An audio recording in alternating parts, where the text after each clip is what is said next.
Hello, আসসালামু আলাইকুম। দাদাবাড়ি agro থেকে আমি সুলতান ভাই বলতেছি। আজকে আপনাদেরকে দেখাবো একটা লটকন গাছ। দেখেন, একটা লটকন গাছ কিন্তু এনে আমরা সাধারণত সব জায়গায় লাগাইতে পারবো না। এটার জন্য এক্সট্রা কিছু একটা ছায়াযুক্ত জায়গা লাগবে। কারণ ছায়া রোদে লাগালে লটকন গাছ বাঁচে না, সাধারণত মরে যায়।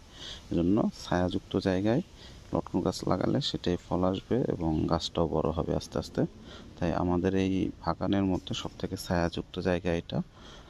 এখন সাধারণত দুপুর, এই দুপুরেও দেখেন আর মোটামুটি এখানে খুব ছায়া এবং লটকন গাছটা খুব সতেজ এবং তাজা হয়েছে। দেখেন, এখন লটকন গাছের এখানে নতুন করে কুশি আসছে লটকন গাছ। তাই এই লটকন গাছের অবশ্যই আপনাদেরকে সামনে দেখাবো যে লটকন গাছে কিভাবে ফল আনার জন্য কি কি করতে হয় এবং কি কি যত্ন নিতে হয়।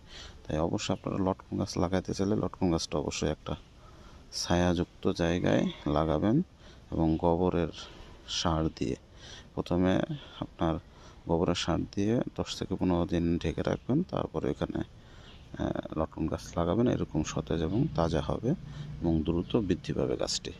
অবশ্যই আপনারা এইগুলা টিপস, এই ধরনের টিপস পেতে আমাদের পেজটা ফলো দিয়ে রাখুন এবং আপনাদের মতামত অবশ্যই জানাবেন। নেক্সট আপনাদের মতামত অনুযায়ী ভিডিও দেওয়ার চেষ্টা করব। আসসালামু আলাইকুম, ভালো থাকবেন।